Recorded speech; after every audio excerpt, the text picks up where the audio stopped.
Casa de Empoderamiento y Burgoa en Associates Real Estate. Hoy me acompaña Berenice Valderas, quien nos va a hablar el cómo comprar una casa por primera vez y nos va a hablar lo que tiene de beneficios comprar una casa relacionado con lo que es Hacienda. Muchos de nosotros sabemos que tenemos que pagar impuestos y estamos acostumbrados a pagar impuestos cuando ganamos un cheque, con nuestro sudor de nuestro trabajo tenemos que pagar impuestos. Pero Hacienda también te da beneficios que cubren y cuidan tu dinero cuando lo inviertes en bienes y raíces. Esos beneficios ustedes lo han escuchado cuando dicen que el 1% de los Estados Unidos no paga impuestos, que son las grandes corporaciones. Lo que mucha gente no entiende es que estas corporaciones tienen 100, 200 mil empleados y esos empleados pagan impuestos. Por consiguiente, el gobierno, Hacienda, les da beneficios a ellos en cómo ahorrar impuestos. Ellos están generando trabajos, les dan beneficios. ¿Han escuchado cuando una compañía se va a menear a Chicago? Por decir a Boeing, y les dan créditos a la ciudad de Chicago. ¿Alguna vez han escuchado eso? Bueno, esos son créditos que la ciudad te da porque vas a traer la compañía a la ciudad de Chicago y vas a dar empleos. Es algo que muchos de nosotros tratamos de buscar el trabajo. Cuando ustedes escuchan la tasa de desempleo, ella nos va a hablar, Berenice nos va a hablar de esos beneficios que hay sobre los impuestos el comprar una casa. Los voy a dejar con Berenice. Berenice tiene un título en psicología, es broker en bienes y raíces y es es consejera de impuestos para HR Black también, que ha trabajado ahí. Los voy a dejar con ella les va a hacer la presentación. Vamos a dar un aplauso. Hola, buenos días. Muy bien. Mi nombre es Berenice. Berenice, como te siento más a gusto, unos me dicen Beren, también está bien. Hoy vamos a hablar de los primeros compradores. ¿Cuántos de ustedes ya han comprado una casa?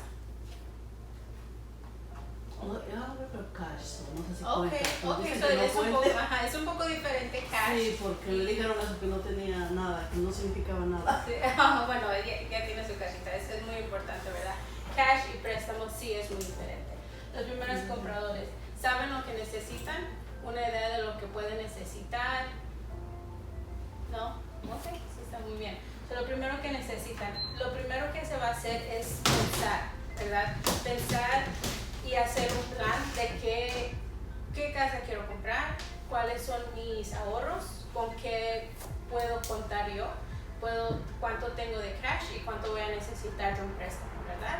Hay muchas veces que las familias también tenemos que tomarlas en consideración. Si tenemos a una pareja, si tenemos a hijos, también todo eso tenemos que pensar, ¿verdad? Porque yo puedo decir, ¿sabe qué? Yo quiero una casa, yo quiero esta casa, está bonita, pero mi pareja puede decir, no, yo todavía quiero rentar o mi presupuesto no está ahí. Entonces hay que hablarlo entre familias, si tiene pareja, si tiene hijos, ¿verdad? Eso es algo que se tiene que hablar. Ya después de pensar y decir, lo primero que se tiene que agarrar es un pre-approval, ¿verdad? El pre-approval, que es lo que se hace del prestamista, es un documento, un papel. Él agarra toda la información, como sus impuestos, cuánto ha tenido de impuestos, cuánto gana en el trabajo y si tiene item number o social el seguro social, ¿verdad? Todo eso se necesita y lo va a poner todo en la computadora y le va a decir por cuánto califica en la casa, ¿verdad? Porque si empezamos a hacer las compras, empezamos a ver casas, esta me gusta, pero ¿qué pasa cuando no calificamos para esa casa, verdad? Entonces hay que empezar a ver con qué calificamos, en qué área también nos vamos a querer. Igual por eso pensamos en nuestros hijos, en nuestras parejas, si tenemos, ¿verdad? En las áreas. Y también una de las cosas es qué casa es mejor para mí, ¿verdad? Muchos de nosotros venimos a este país y vemos las novelas y todo, queremos una single family home, ¿verdad? Que es una casa nomás para nosotros, para nuestra familia, ¿verdad? Dependiendo también, pero también hay casas de multifamily que son de apartamentos separados, ¿verdad? ¿Ustedes me pueden decir qué es un beneficio de vivir en una casa sola con nomás nosotros y nuestra familia? ¿Qué pueden pensar que sea? La privacidad. Privacidad, ¿ya? Si se tiene hijos, pues más cómodo porque ellos juegan por todo lado y al menos no nadie le está como que reclamando o cosas así. ¿Ya? Comodidad, pues sí. Sí, la comunidad de la casa, la privacidad. Otra. No lidia con inquilinos, que a veces hay problemas, tú sabes, en la casa, tubería, lo que sea. Ajá. O destruyen el apartamento también. Ok, sí. ¿Y qué es un beneficio de tener inquilinos o vivir en en un departamento donde podemos rentar la otra mitad? En cierta forma te ayuda en lo económico para el mortgage, porque muchas veces la renta que tú vas a cobrar, dependiendo del monto de lo que te cuesta el edificio, entonces muchas veces te ayuda a no sacar mucho dinero de tu bolsillo, o en otra forma te puede ayudar a pagar parte de tu mortgage. Todo tu salario no se va solamente en un mortgage, y ahorras, y aparte también te ayuda para los taxes, creo yo. Sí, exactamente. Como dijo Gypsy tiene mucha razón, ¿verdad? Cuando compramos un departamento donde podemos tener inquilinos en arriba o abajo, dependiendo de cómo esté la propiedad, podemos tener esa ayuda, ¿verdad? Esa ayuda adicional. Si el mortgage es, por ejemplo, de $1,000 y está rentando 500, lo que sea, ¿verdad? Entonces ya usted le va a ayudar con todo eso. Entonces ya se ayuda un poquito. Hay pros y cons de los dos, ¿verdad? Porque si vivimos en una single home donde nomás somos nosotros, pues vamos a tener que sacar del bolsillo, ¿verdad? Pero igual tenemos la privacidad. A lo mejor tenemos niños chiquitos que quieren estar corriendo, pero cuando tenemos una multifamily, entonces ahí sí nos vienen un poquito más de beneficios, porque también, como dijo usted, nos ayudan los impuestos, que vamos a hablar más adelante. Okay. Y también se tiene que platicar todo esto igual en familia o con sus hijos, porque también hay muchos de nosotros que tenemos ITIN number, ¿verdad? Y entonces cuando es el ITIN number es un poquito más, necesitamos un poquito más de down payment. Cuando es un seguro social, se puede requerir de 3.5% del enganche, ¿verdad? Del down payment, que es de la propiedad de la casa. Si vamos a comprar una casa de 100,000, entonces nomás para el enganche se necesita como 3,500, ¿verdad? Cuando es por ITIN number es también un poquito más, que sería, hay programas de 10, pero usualmente se ponen del 20% de enganche. Ese sería un poquito más de dinero. ¿Y cuál es la razón que por el IT number cobran más que por teniendo el seguro social? Es lo más como está las reglas y las pólizas del gobierno, es lo que requiere. ¿Es por seguridad? También por seguridad, porque alguien que tiene seguro social tiene más beneficios, tiene más ayuda, ¿verdad? Pero también con el ITIN number, a ellos les está ayudando, ¿verdad? Porque están comprando casa y están pagando impuestos, pero también es nomás las pólizas que tiene. Y ha habido muchas veces que han tratado de cambiar eso. Incluso DACA fue una de las razones, porque también se dieron a estudiantes o a niños indocumentados, y entonces ya si tienes DACA ya puedes comprar tu propia casa. Eso al principio creo que hubo un poco de problemas con eso, pero ya ahorita ya se puede comprar con DACA, ¿verdad? Y entonces están trabajando en eso, pero pues igual es algo del gobierno, las reglas, las leyes que tienen.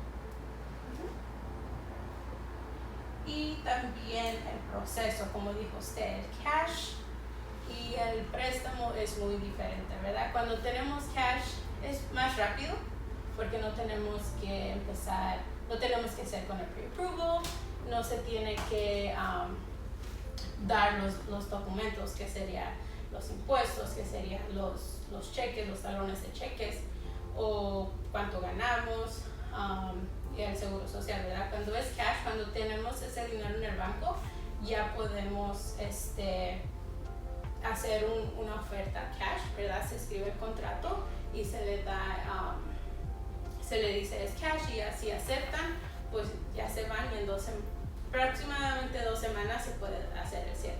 Cuando es el préstamo, ¿verdad? Son más pasos adicionales que se tienen que hacer. Entonces los pasos serían ir primero con el prestamista, dar todos los documentos, ver cuánto es el que pueden calificar y también esperar ya cuando tengan la casa, cuando digan, esa casa yo la quiero, ¿verdad? Esa casa le quiero meter una oferta. Se escribe el contrato, el pre-approval no se refiere que ya está aprobado, ¿verdad? Es un pre-approval, es una preaprobación, ¿verdad? Entonces, tienen que hacer el proceso para aprobarlo. Cuando se hace ese proceso es cuando el prestamista mete todos los documentos a cualquier préstamo que le van a hacer, ¿verdad? Y ya de ahí ya le dan un estimado del interés, de cuánto va a pagar al mes. Si va a dar el 3.5% de enganche, entonces hay algo que se llama el PMI. Es una aseguranza que el préstamo hace para el prestamista le tiene que pagar para asegurarse que no vaya a faltar pagos y cosas así. O sea, si faltan, entonces ellos están asegurando que haga ese dinero, ¿verdad? Y si da el 20% de enganche, entonces no se hace ese PMI, esa aseguranza, se quita. Por ejemplo, en el caso si uno compra cash, ¿solamente busca un abogado de real estate o todavía tiene que pasar por el proceso del servicio del broker del real estate? ¿O no necesariamente? En el estado de Illinois sí se requiere un abogado, ¿verdad? Hay unos estados que no, entonces el abogado sí se requiere en cualquier transacción de real estate o de comprar, vender casa. El broker del préstamo, el prestamista, pues sí, en ese caso no se requiere, ¿verdad? Y usted está preguntando del real estate, que sería un realtor o alguien que trabaja en real estate transaction, ¿verdad? No, o sea que si, por ejemplo, yo tengo la casa me cuesta $10, yo tengo los $10 cash, voy a comprarlo, va a ser como de dueño a dueño, ¿todavía necesito servicio del broker o nada más solicito un abogado? Te voy a contestar tu pregunta. Ajá. Y lo hemos enfatizado bastante. Siempre consulten con un profesional en bienes y raíces, un contador, un licenciado, porque la comunidad hispana es una de las más explotadas por falta de sabiduría, educación en bienes y raíces. Cuando tú tienes un dueño de una casa que va a vender la casa, por decir, por dueño, viene un consumidor, un cliente. Este cliente, si se agarra en un contrato, por decir, con esta persona, ¿quién está viendo el interés de esta persona? El vendedor está viendo su interés. Él quiere vender su casa, no le importa. Cuando tú vendes una casa, tú tienes que hacer lo que se llama disclosures. No sé si vieron el periódico ahorita de la contaminación en los barrios de las comunidades pobres aquí de Chicago. ¿Sí escucharon el Chicago Tribune eso? Ok. ¿Qué pasa? Tú tienes que, como dueño de casa, tú tienes que dejarle saber al comprador de la casa si hay plomo en la casa, si hay random. Son inspecciones federales, no de estatal, que lo pide el gobierno federal. Entonces, si yo soy un comprador de casa y tú no me das esa información y yo me meto a tu casa, si la compré en cash, por decir, y traigo un niño menor de 14 años, 11 años, 6 años, 5 años, y hay plomo en la propiedad, a mi hijo lo retrasa mentalmente. No sé si ustedes ya han escuchado en las escuelas muchas veces que dicen que los niños se han retrasado, que son de necesidades especiales, porque muchos de nosotros siempre nos hemos metido en los barrios bajos, comunidades pobres. ¿Por qué? Porque es donde podemos afrontar la renta barata. Entonces, hay guías que el dueño de la casa tiene que dejarle saber al comprador. El único que te garantiza que estas guías se cumplan bajo la ley federal, estatal o municipal es un profesional. Y el que está atado a todos estos disclosures que le llamamos, o guías, es el realtor. Realtor está preparado en muchas cosas, en discriminación, blackbusting, steering, todo eso, porque lo tenemos que tomar por orden federal. Cuando tú vendes una casa de dueño a dueño, vamos a ponerle, tienes que tener el que quiera ver su mejor interés, que no lo vayan a defraudar, es mejor que consigas un realtor. Porque el realtor es una persona que se dedica exclusivamente a la compra y venta de bienes y raíces. El licenciado es una persona legal que verifica como notario que todo el papeleo sea legal ante el condado, ante la ciudad estatal. ¿Por qué? Porque tienes que pagar impuestos. Tienen que verificar que tú no tengas un agravement en tu propiedad, porque tú puedes tener agravaments que se llaman tax liens en la propiedad. Entonces tú le dices al comprador, te vendo mi casa, dame el cash. Entonces el comprador te da el cash, se queda con el título de la casa, pero ¿qué crees? Viene attached o atorado con ello los tax liens. Ahora tú como comprador eres responsable de esos tax liens, porque el tax lien transfiere con la propiedad. Es por eso que les sugerimos y les recomendamos siempre que busquen ayuda legal. No se trata de ahorrar dinero. Muchas veces la gente dice, yo no quiero gastar y pagar una comisión, pero pagarle a un profesional, porque no estás pagando comisión, estás pagando por lo que uno sabe, te garantiza paz y tranquilidad, tanto como dueño de casa como comprador. Y algo que ella está hablando ahorita para de primeros compradores, lo voy a enfatizar. Un comprador siempre tiene que tener inspectores de inspección de casa, tiene que tener su licenciado, y si es posible que pague el realtor. Si el dueño no quiere pagar la comisión, negocia con el realtor cuánto me vas a cobrar por escribir el contrato, porque en los contratos no se trata de escribir el contrato, tienes que ver qué se va a quedar con la propiedad y todo eso.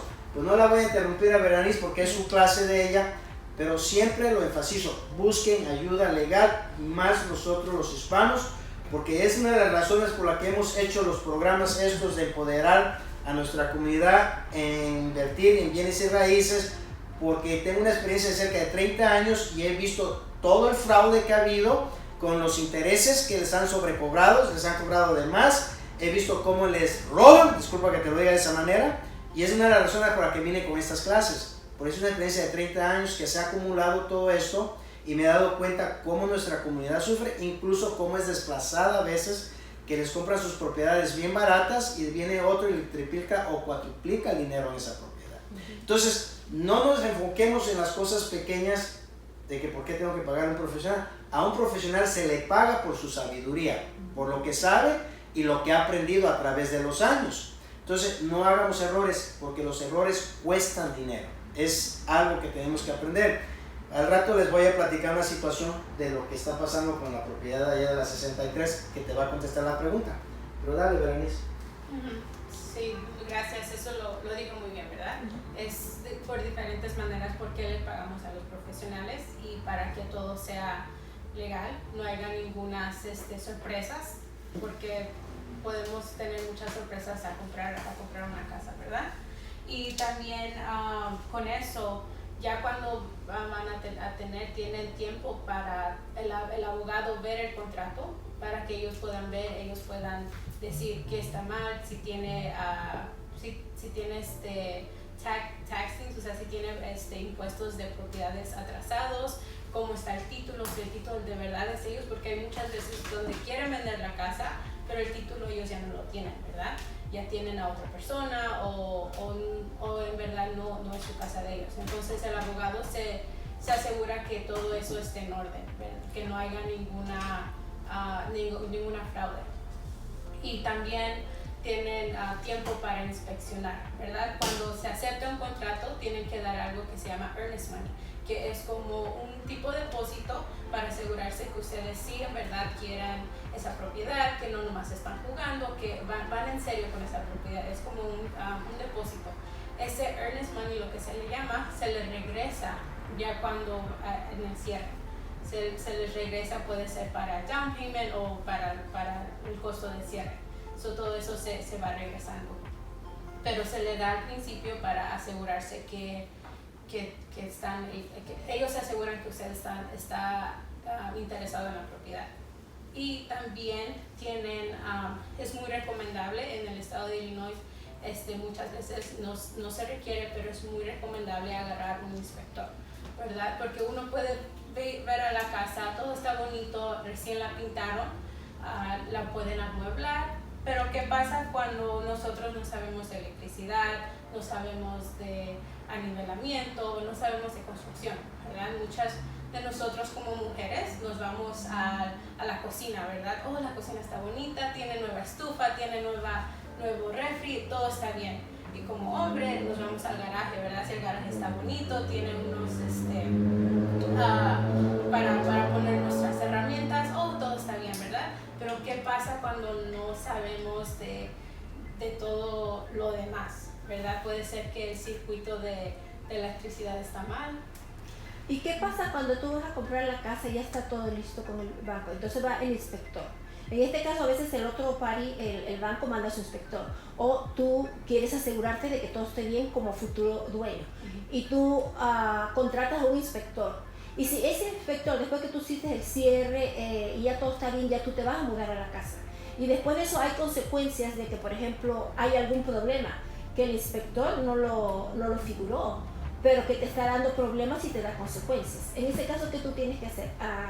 Recurrir a la aseguranza por los problemas que, por ejemplo, se va a caer una pared o hay algún detalle que realmente es una fuerza mayor que depende de la casa, de la estabilidad de la casa. Pero el inspector no te dio eso, incluso cuando tú haces preguntas y el inspector no ha hecho la inspección correcta, pero aún así tú pagaste por el servicio.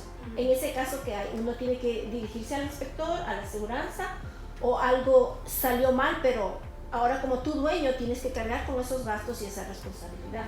Por eso, igual como el realtor, como el abogado, por eso se tienen que asegurar que tengan a un inspector profesional, ¿verdad? Muchas veces hay inspectores que hacen el trabajo pero no lo hacen bien, por eso hay que asegurarse que sea alguien profesional, ¿verdad? Porque alguien profesional que sea recomendado por alguno del realtor o por el prestamista también, ¿verdad? Se puede hacer, o ustedes también pueden buscar su propio inspector, pero igual que se aseguren que sea alguien profesional, que sepa hacer. Un inspector te tiene que tomar fotos y te tiene que hacer un reporte. En ese reporte tiene que haber todo, y muchas veces, igual que dijimos, Esteban dijo hace rato, nos vamos por lo más barato, y unas veces lo barato sale caro, ¿verdad? Porque pagamos, que será unos $200. Oh, yo lo puedo hacer por $200. Ok, se va a hacer la inspección, pero ¿qué pasa ya después? Como dice usted, no hizo su trabajo bien. Y hay inspectores que tienen más herramientas, que tienen más tools, y ellos van, hacen todo, se tardan 2-3 horas, dependiendo de qué tan grande es la propiedad. Y muchos decimos, ay no, 2-3 horas, ay es mucho, y alguien más te dice, yo lo puedo hacer en 45 minutos. Pero también tenemos que ver la diferencia de trabajo, la diferencia de cómo están haciendo. Si algo está mal ya después, por eso es importante el final walkthrough, que se hace antes del cierre, que van otra vez a la casa, ven que todo está bien. Si alguien te dijo, oh, esta estufa se va a quedar, pero ¿qué pasa cuando vamos al final walkthrough y la estufa no está ahí? Entonces es cuando el realtor se tiene que poner en contacto, ahí está, no me salía la palabra. Se tiene que poner en contacto con los demás y decir, hey, en el contrato dijimos que la estufa se iba a quedar, pero la estufa ya no está. O en el contrato dijimos que esta pared se iba a arreglar, que esta pared se iba a pintar, pero no está pintada. Entonces no se cierra, ¿verdad? Ustedes tienen la oportunidad de decir, no voy a cerrar hasta que esto esté arreglado, para que ya me lo pinten, me lo dejen bien como yo quería, ¿verdad? Y eso es uno de nuestros trabajos de nosotros, de negociar y hacer como el middleman de ustedes, ¿verdad? Ustedes no van a ir a decir, hey, yo quiero esto pintado, pero nosotros, es nuestra responsabilidad como profesionales de irle a decir, hey, habíamos quedado en esto y está en el contrato. Por eso el contrato es muy importante. Se firma, hacen muchos detalles.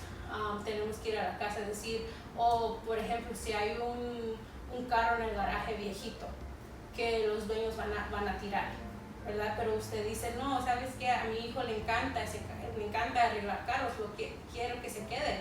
En el contrato se pone, y es dependiendo del seller si lo va a aceptar o no, pero si lo acepta, cuando ustedes vayan a ver otra vez la casa, ese carro se tiene que quedar ahí. si no puede haber problemas porque están rompiendo la ley. El contrato es como es una ley, o sea, ya firmado, ya no se puede cambiar. Déjame agregarle una cosa a Berenice, lo que estás preguntando.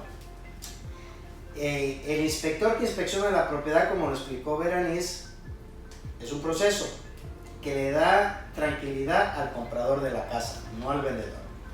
Y esa herramienta la puede usar el comprador para negociar el precio. Es lo que llamamos nosotros los plus, los más o menos. Ahí es donde nosotros los profesionales ajustamos el costo de la propiedad, pero nosotros somos los que damos el estimado de lo que vale una propiedad. Entonces vemos las condiciones física, eléctrica, plomería, aire acondicionado, todo lo que es parte mecánica.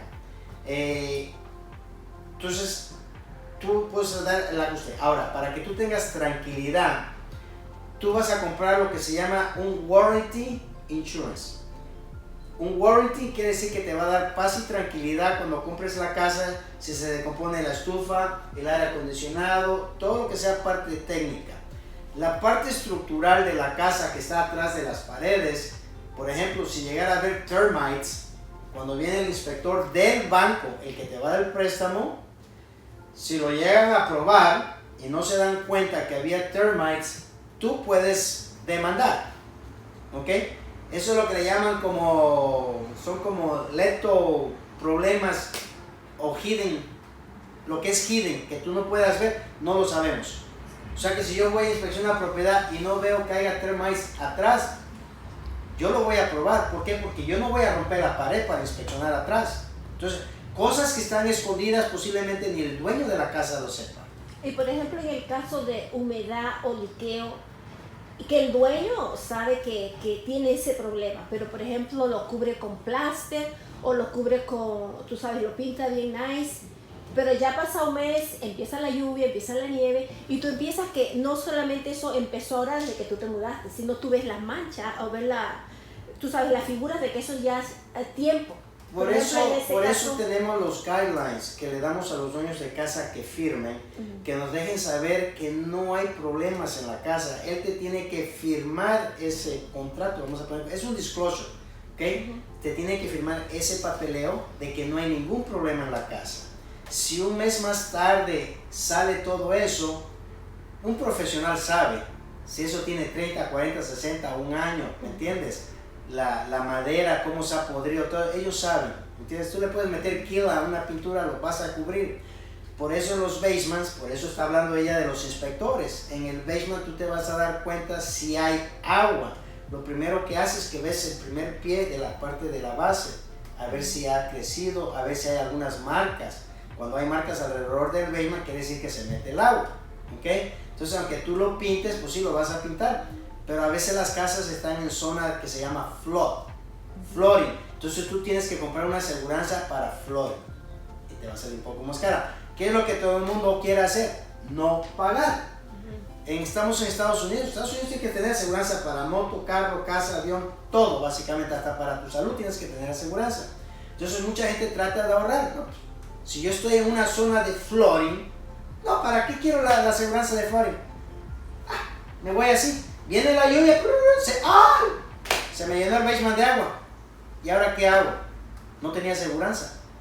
O sea, seamos un poco conscientes y usemos la lógica de la área que vivimos. Si vivimos en una área de temblores, ¿qué crees que va a pasar? Va a temblar y se va a cuartear la pared. Posiblemente tengas que comprar una aseguranza para que te arreglen tu casa. O sea, tienes que protegerte tú. Pero por ejemplo, en el caso de eso que te decía de las paredes, que el nuevo dueño se da cuenta de eso, ¿a quién recurre? El viejo dueño no se lo dijo, el realtor no se lo dijo, el inspector, o sea que nadie mencionó eso. Hay una palabra en real estate que se llama buyer beware. Buyer beware quiere decir, comprador, ten cuidado. Básicamente lo que te están diciendo, ten cuidado de lo que compras. Por eso te están diciendo que tengas estos profesionales de tu lado, para que no te lleves la sorpresa. Es muy raro, te lo voy a decir, en los 30 años que tengo en bienes y raíces, nunca he visto un problema, porque yo siempre veo el interés de mi cliente. Siempre me aseguro que esté cuidado, esté protegido. Algo que a mucha gente le digo, han prendido el calentón en el verano, yo te garantizo que un 100% de la gente que va a ver propiedades nunca prenden el calentón en julio o agosto. ¿Y qué pasa? Llega el invierno, ponen el switch y no funciona. Me pasó una vez, ¿ok? Me habló un cliente y me dice, Esteban, no funciona. Se tuvo que comprar la unidad y la tuvo que pagar. ¿Por qué? Trajeron un inspector. A veces incluso los inspectores no prenden los calentones. Ellos nada más te chequen, le ponen un switch, prendió, está trabajando. Y a veces te llevas la sorpresa. O sea, tú tienes que tener cuidado de todo eso. Cuando tú vayas a inspeccionar la propiedad, es por eso que estamos tratando de empoderar con conocimiento, sepas qué es lo que tienes que hacer. 99% de los compradores no saben qué tienen que hacer. Y más cuando son, como dice ella, que tienen el IT number, son inmigrantes que llegaron a este país, muchos de ellos a veces no hablan el inglés. Entonces uno los tiene que asesorar, uno los tiene que ayudar a ellos y los tiene que guiar para que puedan hacer esa compra. Es el sueño americano. Entonces, algo que quiero que sepan entender muchos, nosotros como profesionales necesitamos tener una relación a largo término. Posiblemente yo termine ayudándote con una casa, a futuro posiblemente venga tu hijo o tu hija, y quién sabe, si Dios me permite, vengan tus nietos. Porque es una relación a largo término. Quedamos muchas veces como familia, incluso mucha de la gente a veces nos invita a sus casas cuando es cumpleaños, todo eso. ¿Entiendes? Entonces, es importante tener a los profesionales de tu lado. Pero síguele, Bernadette, porque no le voy a quitar mucho el tiempo a ella. No, sí, y otra de las cosas que me ha pasado es cuando va el inspector, los buyers, los que van a comprar, no quieren ir porque trabajan o lo que sea, ¿verdad?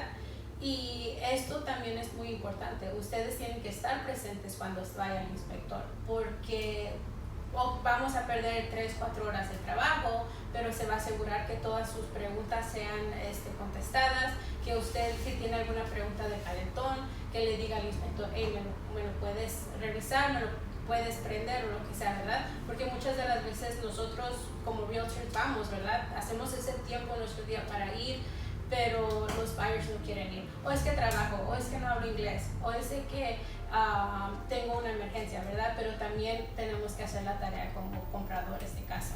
Entonces, igual vamos a ver la casa y ya el abogado, el prestamista y el realtor ya se empiezan a poner de acuerdo cuándo es que se va a hacer el cierre, ¿verdad? Muchas veces les preguntamos qué día más o menos pueden para ir a hacer el cierre. En el cierre, el abogado tiene que estar ahí, ustedes como compradores tienen que estar ahí. Ahorita como COVID se están separando los sellers ellos están en otro lado, en otro cuarto, en otro edificio, ¿verdad? Que ellos ya pueden ya pueden ser separados, antes eran todavía todos juntos.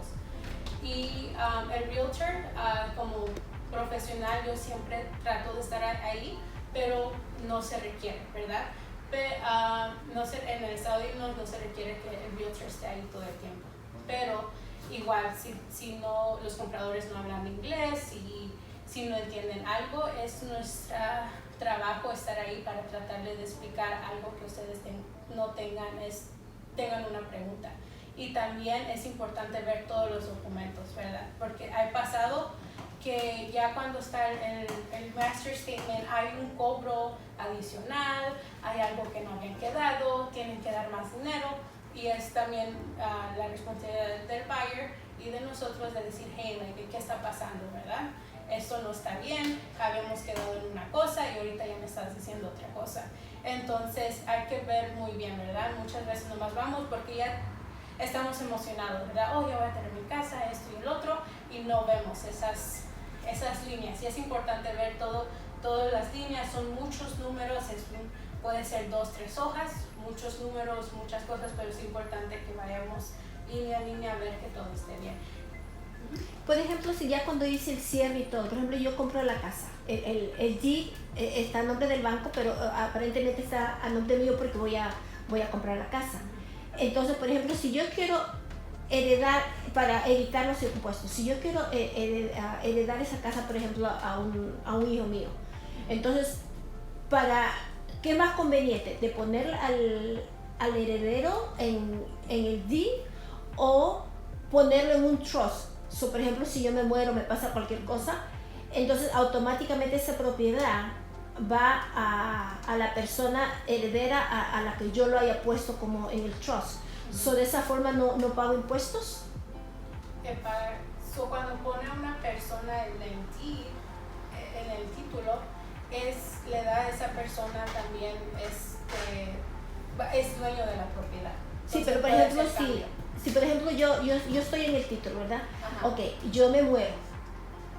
El heredero se va a quedar con esa propiedad y al quedarse con esa propiedad, esté pagado o no, automáticamente el Estado va a querer impuestos de esa casa al pasar al heredero.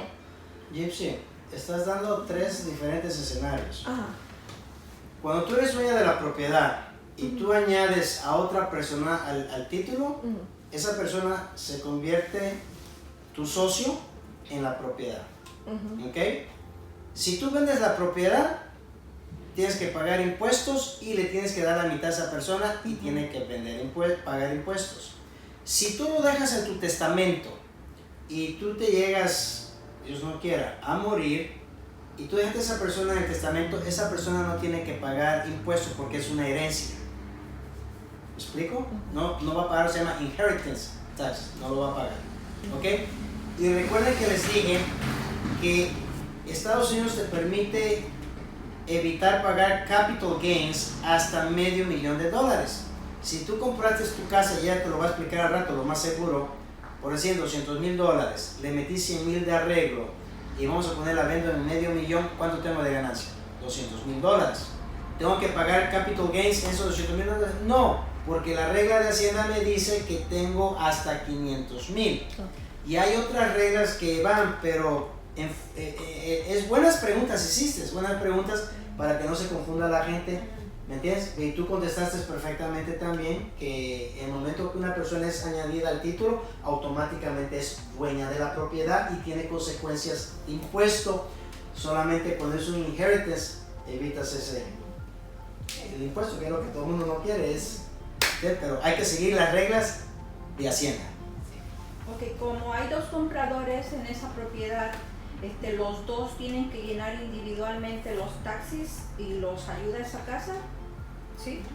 Sí, si está un fiador, por decirlo el fiador, ¿verdad? Porque hay un principal y otro. Si tienes un principal y tienes un fiador, Ajá. no aplica, tú colectas los intereses y todo eso para deducirlos tú. Pero si eres tu socio, entonces tienen que repartir mitad y mitad. No se confundan un fiador con un socio. Sí. Totalmente diferente. O sea, cosigner es un fiador. ¿Un fiador? Cosigner es un fiador. Exactamente, es un fiador. O sea, si yo tengo el partner y yo me muero, el partner automáticamente se queda con el 100%. Claro. Si yo no le he puesto o registrado a alguien que le llegue la parte mía. Si estás casado, si es tu esposo legalmente, y vamos a, ok, en estas situaciones tienen que hablar con un licenciado, porque ya estamos hablando de lo que se llama trust, estamos hablando de lo que se llama will, y eso no aplica con realtors, no aplica con nosotros. Ahí ya te me tienes que ir con un licenciado que haga lo que es legal para que te explique. Te puedo dar una idea de lo que me estás preguntando. Yo no puedo meterme en los zapatos del licenciado, ni el licenciado puede meterse en mis zapatos. Tenemos que cuidar Los límites. legalmente nuestra línea, nuestros boundaries, se puede decir, ¿me entiendes? Están haciendo muy buenas preguntas, pero el enfoque hoy es cómo comprar mi primera casa y qué beneficios tengo yo de impuestos. Ya lo demás vendrá a futuro, ¿me entiendes? Les explicaré un poco más a fondo eso, pero por regular, si yo soy dueño de una casa y la compré con mi esposa, por decir, y yo tengo 3 hijos, si yo me muero, 50% le va a mi esposa y el otro 50% se divide entre mis hijos. Muy importante que tengan un will, un trust para los hijos, algo que nosotros los hispanos no hacemos.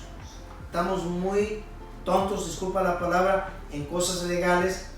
Porque ¿qué pasa si tú te mueres y no tienes un trust, un will de beneficiados para tus hijos? El condado toma posesión de la propiedad, es lo que le llamamos probate. Entonces la corte asigna a un director que va a llevar la batuta del procedimiento para encontrar quién se va a quedar con propiedad, cómo van a dividir la propiedad, pero ¿qué crees? Cuesta dinero. Entonces, si tú tenías, por decir, $100,000, al final de cuentas te pueden dejar con $60,000, $70,000. Depende cómo se toque en el corazón. Irte a probate es caro. Lo que tú siempre menos quieres hacer es irte a corte a pelear una propiedad. ¿Por qué? Porque tienes que pagar licenciados. Cosas legales cuesta dinero. Por eso le decimos, prepárense, busquen la ayuda, hagan lo correcto. Y como lo dijo Berenice, a veces buscamos lo barato y lo barato nos sale caro. Paguemos, asesorémonos y hagamos las cosas correctas. ¿Aproximadamente cuánto cree que cuesta un will? ¿Un qué? Un testamento. ¿Un testamento? Depende con qué licenciado vayas. Hay licenciados que tú lo puedes hacer en línea por $150 o te lo notarizan y todo eso, o lo puedes un licenciado te puede cobrar 600, 1500, depende. Depende de cuántos millones o billones tengas también, claro. Porque si tienes billones, imagina todo la parte financiera que tienes que hacer, es mucho papeleo. O sea, depende. ¿Entiendes? Y otra de las cosas que también es muy importante, lo de real estate y comprar casas y mantenerlas y todo eso, es parte de un equipo, ¿verdad? No nomás es una persona, no nomás es un realtor, también es el abogado, el banquero, con los realtors y ustedes, ¿verdad? Porque es un equipo, tienen que trabajar en equipo, hay que haber comunicación, hay que ver qué es lo que quieren y qué es lo mejor, qué me beneficiará más a mí, ¿verdad? No nomás es una persona. So, es algo muy importante que nos tenemos que informar, no nomás de un lado, pero también de los otros lados de leyes y todo eso que hay. So, eso también es muy importante, de trabajar en equipo. Eso se llama midst of the mind, eso viene de la palabra midst of the mind, que todas las mentes de los que están envueltos en la transacción tienen que estar de acuerdo totalmente en todo. Y una de las razones por la que tenemos tanta gente en una transacción de real estate es porque evitar problemas, asegurarnos que todos estén asegurados, que no haya mentiras, que no haya títulos falsos, que no haya lethal problems en la propiedad, ¿me entiendes? Es lo que estaba diciendo Gypsy, que si está esto daño y perjuicio. Algo que quiero clarificar, cuando el inspector de la propiedad inspecciona la propiedad y te da el reporte, Berenice, el reporte no es para el realtor, es para el comprador. Por consiguiente, el comprador le están reportando directamente, porque tú contrataste a ese inspector y te está respondiendo directamente a ti. Si ahí sale que está liqueando el techo, si ahí sale que esa pared está mojada, tú ahí tienes derecho a decirle al realtor o al licenciado, ¿sabes qué? Esta persona me está diciendo que hay daños y perjuicios aquí. Entonces tengo dos opciones, como lo dijo Berenice, pedirle al dueño de la casa que lo arregle o pedirle un crédito el día del cierre y tú te encargas de arreglarlo. Entonces se le hace un adendum al contrato que necesita una reparación, por decir, si me calculan $5,000. Ya es tu responsabilidad en ese reporte, si tú le hablas a un contratista profesional que venga y te dé un estimado por escrito. La regla del juego, ¿cuántos estimados debes tener cuando tienes un daño y perjuicio en una propiedad, un carro, lo que sea? 3 por lo menos. 3 por lo menos, siempre hay que tener 3 estimados, siempre. ¿Okay? Igual, licenciados, si estás trabajando con un realtor, el realtor te puede decir, te voy a recomendar 3 licenciados, siempre agárrate 3 y tú eliges. Nosotros solamente manejamos y tú jalas el timbre y tú dices, aquí me bajo o me bajo en la siguiente cuadra, pero tú tomas las decisiones. Uno solamente les da consejería, asesoría, más que nada, te asesoramos. Esto es lo que es recomendable, pero tú tomas la decisión. Sí, al final del día es de ustedes. Si nosotros les estamos diciendo, yo pienso que este es el precio que debe de ser por el mercado, pero si usted, como el buyer, quiere decir, no, yo quiero dar 50,000 más, pues no nos queda de otra más que ponerlo en el contrato, ¿verdad? Nosotros no podemos ir contra lo que ustedes... Hay algo que tengo que explicarte, Berenice. Berenice lo acaba de mencionar, cuando te recomienda el precio, en la oferta tú determinas el comprador lo que tú vas a ofrecer. Pero ella como profesional y tú como comprador le puedes pedir que te dé un CMA. Un CMA quiere decir que es un mercadeo competitivo de precio de propiedades en esa área. Ella te puede hacer eso a ti, lo que se llama un disclosure, te lo puede mostrar para que tú tomes una decisión profesionalmente en cuánto debes ofrecer. Hay casas que por decir valen $200,000 y a veces llegan compradores y dicen, voy a ofrecer 150,000. El dueño ya sabe cuánto vale su propiedad, ¿me entiendes? Y hay gente, disculpa que te diga, hay gente cínica allá afuera que se dedica a querer agarrar a gente de tonta. Y a veces agarran a gente de edad avanzada, ¿me entiendes? 80, la persona no está en sus facultades, llega alguien de la calle y le dice, te ofrezco tanto, a que ellos firman y se acabó. Es por eso que tienes que tenerlo licenciado todo, para cuidar al consumidor, más que nada. Se trata de cuidar al consumidor. Hay que tener cuidado, hay gente mala allá afuera, te lo digo honestamente, hay gente que a veces se pasa de listo y toma ventaja de la situación. ¿Y quiénes son las víctimas? Los hispanos, los morenos, la gente de edad avanzada. ¿Me entiendes? Somos los que caemos víctimas de todo esto. Por eso que estas clases son importantes. Sí, tiene mucha razón, porque no nos enseñan esto en la escuela, no hay lugares donde podemos ir a educarnos de esto, ¿verdad? Y muchas veces cuando vamos a pedir ayuda nos cobran mucho dinero, ¿verdad? Y es por eso que tratamos de hacer eso. ¿Y entonces por qué la estamos haciendo gratis nosotros? No, sí, ¿verdad? Entonces, es por eso que como compradores o vendedores tenemos que hacer el trabajo. Y por ejemplo, en el caso de las paredes de estaca, usualmente hay gente, sobre todo en los baños, que lo cubren por elegancia, pero casi la mayoría de los casos cubren las paredes con estaco porque hay humedad o porque lo que sea. Cuando tú vas a ver la casa y ya incluso al final, la última vuelta que tú das, tú vas con el inspector, el realtor y todo eso, entonces tú preguntas y tú dices, ¿por qué tiene estaco las paredes? Y el dueño te dice, o el realtor te dice, o el inspector, porque bueno, quería que se viera diferente del comedor o de la sala, decoración, porque le echaron esos sparkles, brillos o lo que sea. Pero entonces tú te das cuenta luego cuando te mudas y tú ves que ese estaco se va cayendo y lo que tú ves detrás de esa pared del estaco, tú ves que hay humedad o están todas las paredes craqueadas. Por ejemplo, en ese caso, uno puede tener derecho a reclamar porque el dueño puso ese estaco porque se ve que es nuevo, pero la razón que lo puso fue porque las paredes estaban dañadas y él no quería cambiar todo el sistema de drywall y poner tape, plaster y todo eso. Una pregunta. ¿Hiciste tu inspección de propiedad? Bueno, sí, todo se hizo. Y la curiosidad es que, por ejemplo, si tú... No, espérame. ¿Hiciste esa inspección de propiedad? Ok, se hizo. Ok. ¿Inspeccionaste la propiedad antes del cierre, como te dijo ella, 24 horas antes? Ajá. ¿Fuiste al cierre? ¿Y cerraste? Ok. ¿Y no había ningún problema? No, Permíteme, no había ningún problema en la hasta ese propiedad momento porque hiciste no. el cierre, ¿verdad? Ajá. So, legalmente seguiste todo el procedimiento, ¿ok?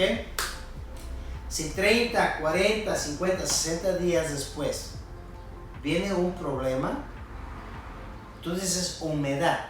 ¿Qué es lo que causa la humedad? Lluvia, ¿verdad? Bueno, Si se me van a mojar las paredes es porque vino la lluvia, hubo un liqueo. Yo dejé el toldo de mi carro abierto ayer antier y se me mojó todo el carro. ¿De quién fue culpa? Mía.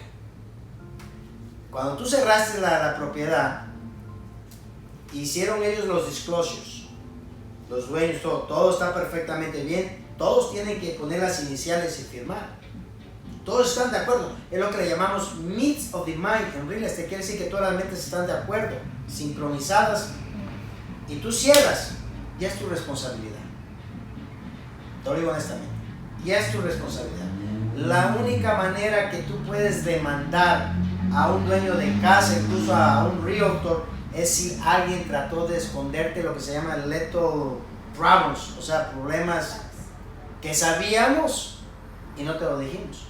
Por eso la ley federal te estipula que debes de tener los disclosures de plomo, construcción, inspección, todo. ¿Por qué? porque estamos en un ambiente que tenemos que cuidarnos todos. No Pero si tú queremos tienes tener... algo cubierto, por ejemplo, si yo este piso está todo desbaratado y yo vengo y le pongo un tile, le pongo lo que sea, lo cubro, se ve muy nice. Pero después luego tú ves que se van saliendo las piezas y tú ves que debajo realmente no hay un cimiento, lo que hay es basura y hay lo que sea, que no va a resistir esas caminatas ni va a resistir esa Sí, manera. pero te lo vendieron. Entonces, Y tú lo aceptaste. porque tú aceptas lo que tú ves por encima. Pero tú no haces hiciste una inspección, ¿entiende? La razón y el propósito de que traigas un inspector de propiedad para que te verifique la parte técnica, todo, Son profesionales, ¿no? mecánica y todo eso, es para informarte a ti de que está perfectamente todo bien. Y aparte, como lo dijo Berenice, tú tienes el derecho de estar presente, cuestionar y todo. Si tú estás ahí, tienes dudas sobre ese tal que se está soltando, se está aflojando, pregúntale a él. ¿Por qué? El inspector no puede agarrar un desarmador y ponerse a jalar los talos. Él lo va a ver superficialmente. Todas las inspecciones son superficialmente. Lo único que él va a abrir es el panel de electricidad. Lo va a tener que abrir, va a tener que poner sus cositas que trae para chequear que la electricidad esté trabajando bien, chequear que no haya cables de tela que existe, que pueden quemar la casa, todo eso. Va a chequear el aire acondicionado, va a chequear el calentón, va a chequear la estufa, el refrigerador, que todo esté trabajando y te va a dar un porcentaje de vida. Si tú compraste el nuevo, es el 100% de vida. Si ya lo consumiste por decir de 7 años, 3 años, entonces tiene un 50% de expectancia, de esperar de vida. Se llama life expectancy, se puede decir. Todo esto está en porcentaje y todo eso viene en un reporte. ¿Entiendes? Tú te me estás yendo a futuro después de comprar una casa. En el momento que tú cierras la casa, tú eres la dueña. Porque ya pasaron todas las inspecciones. Y ya el banco te aprobó el préstamo y tú aceptaste los términos. De aquí para adelante, lo que pase en esa propiedad es tuya y a pesar de eso, todavía tú tienes la oportunidad de comprar lo que se llama un warranty insurance, que quiere decir que si algo pasa en la propiedad mecánicamente, la aseguranza te va a cubrir. ¿Me explico? Entonces, ¿quieres tener tranquilidad y paz en tu mente? Cuando te mudes a tu nueva casa, compra todo tipo de aseguranza. Si sabes que está en flooding area, compra un flooding insurance. Si sabes que tienes dudas sobre alguna cosa en la propiedad, no cierres o dile al dueño, cámbiame esto. Porque parte del reporte técnico del inspector, que si algo está descompuesto, es negociar con el dueño de la casa antes de cerrar. Si tú sabes que hay problemas técnicos en ese reporte y tú cierras, ¿de quién es el problema? Sí. ¿Quién es el último que firma? El comprador.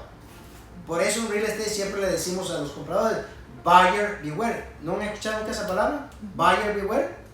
Compradores, tengan cuidado. Por eso la ley te da guías que te garantizan tu seguridad, tu paz, tu tranquilidad. Pero tú también tienes que saber decidir cuándo firmo y cuándo no firmo. Y si estás en duda, ¿a quién vas a ir a hablar? Si tienes alguna duda, ¿con quién vas a hablar?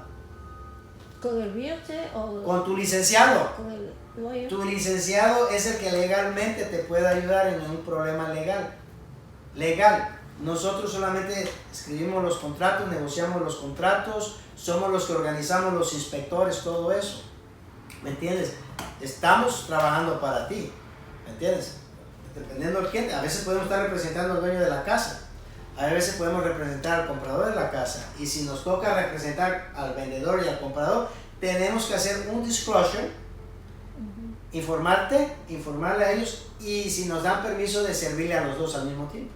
Porque hay una ley estatal que no nos permite, ¿entiendes? Lo que le llamamos conflicto de interés. No podemos ver el interés personal, tenemos que ver el interés del cliente. ¿Okay? Siempre representamos a un par, se dice, a un lado, pero a veces nos toca a los dos. Y cuando es amigablemente todo eso, se puede, pero tenemos que pedir permiso. ¿Okay? Hay leyes que nos rigen, pero Berenice, dale, porque si no... No, sí, Sorry for so many questions. Y aguántame ahí con la pregunta, porque si no se me puede... No, y también como un inspector me dijo una vez, aunque la casa sea completamente remodelada, puede haber problemas, ¿verdad? No necesariamente porque esta es la más cara en el mercado o nada de eso, es porque no va a haber ningún problema, ¿verdad? Como cuando ya empezamos a vivir, si el baño no tiene extractor, ¿verdad? Entonces, ¿qué va a pasar? Se va a empezar a hacer mold. Eso no necesariamente significa que había mold antes, pero porque lo estamos usando, ya se está usando y no hay extractor, entonces se está haciendo ese mold. O cuando no hay extractor en la cocina y empezamos a cocinar, nos gusta freír las cosas, empiezan a hacer las paredes todas amarillas, entonces ¿qué es lo que pasa? No hay extractor y por el uso del tiempo se está haciendo estos problemas. O también hay detallitos que tenemos nosotros también como entender que ya cuando se empieza a vivir una casa, cosas se pueden wear and tear, ¿verdad? Empiezan a usar y se empiezan a envejecer o se empiezan a hacer un poco feas. Pero eso ya es lo normal, ¿verdad? Una casa limpia, sin nadie que ha vivido ahí, pues no va a tener manchas en la pared, no va a tener cosas en el piso, pero cuando ya empezamos a vivir es cosas que van a pasar. Con el proceso terminamos al firmar, como dijo Esteban, al firmar en el cierre, entonces ahí sí ya todos los problemas, todo lo del título ya es el problema del buyer, ya no del comprador, ¿verdad? Ya al firmar, por eso es muy importante ver todos los documentos, ver que todo esté en regla, porque si no, a usted dar esa firma ya todo es de usted. Ya recibe las llaves y ya se puede ir con su casa. ¿Alguna pregunta antes de cerrar con esto? No. Entonces el proceso, hay otras cosas que van, ¿verdad? Van en el proceso, ¿verdad? Son detalles mínimos y cada venta o cada compra es muy diferente, ¿verdad? Porque no todos son iguales. Son los impuestos. Al comprar, como dijo, al vender, ¿verdad? Hay impuestos. Al comprar, pues no se viene eso, pero también hay diferencias, ¿verdad? Cuando estamos rentando un departamento, cuando vamos a rentar un departamento y es un single home. Cuando tenemos un single home de los impuestos, cuando nomás estamos nosotros, podemos hacer deductibles que se le llama. Entonces, si nosotros estamos pagando de impuestos una cierta cantidad, que sería $100, ¿verdad? Estos deductibles nos ayudan para pagar menos impuestos. No necesariamente significa que vamos a recibir dinero de regreso, pero no vamos a pagar tantos impuestos. Cuando rentamos una casa, ¿verdad? Esas rentas se tienen que reportar y muchas de las veces no queremos reportar porque dice, al reportarlo tenemos que pagar más impuestos porque nuestro gross income se sube, ¿verdad? Estamos ganando más al año, estamos haciendo todo eso. Pero hay beneficios de rentar un departamento. Aunque sí tenemos que reportar, también podemos hacer como los que se llaman mortgage insurance, la aseguranza del préstamo. Es una forma que como dueños de casa nos mandan al principio del año y ahí nos dice cuánto interés hemos pagado. En esto, si tenemos el estado de Illinois nos requiere nomás 2. Si tenemos más de 2 casas, nomás podemos reportar dos mortgage interest, perdón. Y con esto lo llevamos esta forma que se llama 1098. Esta forma es para que se los lleve a quien está haciendo los impuestos y lo pone ahí como un tax deductible. También con esto, cuando es una vivienda que está a renta, que lo está rentando, tiene inquilinos, los reparos también puede ser tax deductible, que se le puede para que paguen menos impuestos, ¿verdad? Si va a cambiar un foco, si hay un reparo que tiene que hacer por la casa, todo eso se le puede hacer, lo pueden meter en los impuestos, ¿verdad? Muchas veces no sabemos esto, muchas veces decimos, tengo que gastar y tengo que hacer en un foco o tengo que gastar en un piso o así, ¿verdad? a un arreglo. Pero todo esto tenemos también que tener los recibos. Unas veces el gobierno lo que hace es un audit. Cuando hace un audit, nos va y nos dice, ¿sabes qué? Yo vi que en tus impuestos pusiste que tenías tanto de deductibles, ¿verdad? Que todo esto pagaste en el año. Y nos va a pedir recibos, nos va a pedir documentación, nos va a pedir si hay un contratista, nos va a pedir el contrato del contratista y recibos, ¿verdad? Y muchas veces no lo tenemos, porque como uno va a la tienda, hay un recibo, lo voy y lo tiro. ¿Por qué? Porque ya no sirve. Pero también es importante agarrar ese recibo cuando nos vayan a hacer un audit. No es necesariamente que todo el tiempo nos van a hacer un audit, pero sí nos puede pasar. ¿Cuál es el tiempo mínimo de mantener esos recibos, Berenice? Como 5 años. 5, pero preferible 7 años. Siempre guarden sus papeles hasta 7 años y asegúrense de tener copias a veces, porque ¿qué es lo que hace uno a veces? Va y los pone en el basement, y se induna el basement, se mojan, agarran hilo y terminan no tirándolos. Digo porque a mí me lo pasó una vez eso. Tengan que cuidado. El gobierno te pide 5 años, pero es mejor mantenerlo por 7 años. Y nunca inflen los números, vayan de acuerdo con lo que están gastando, reporten eso. Si muchos de ustedes se dan cuenta hoy en día, las formas W2 formas, ya con el simple hecho que le digas a la compañía de impuestos, tu seguro social, qué compañía trabajas, ya ellos te lo pueden sacar. Y ya está todo conectado legalmente. Muchas veces la gente puede decir, me gasté $100,000 en Home Depot y nada más gano $20,000. ¿Ustedes creen que el gobierno es tonto? No, el gobierno no es tonto. ¿Okay?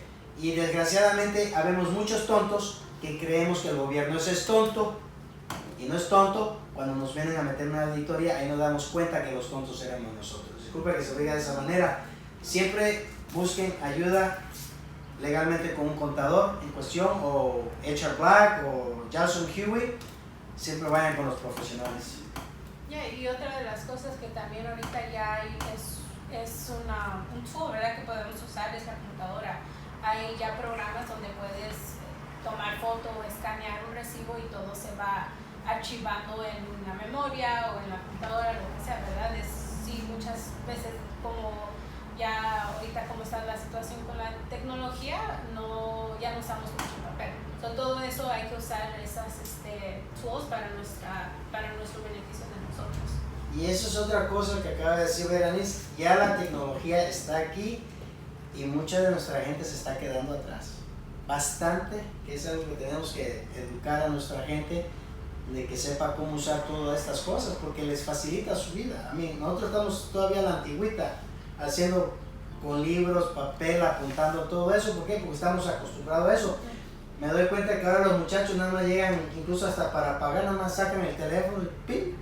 Rápido, todo es rápido ya. Pero, sí. No, ya es algo que es para, si está ahí, muchas veces es gratis, pues hay que tomar ventaja. Un YouTube video a ver cómo se maneja ese programa y para nuestra ventaja. Y también una de las cosas, los impuestos de la propiedad también pueden ser tax deductible, ¿verdad? Cuando pagamos estos puede ser hasta $10,000 que puede ser tax deductible. Ya si se pasa de esos 10,000 ya no cuenta para eso.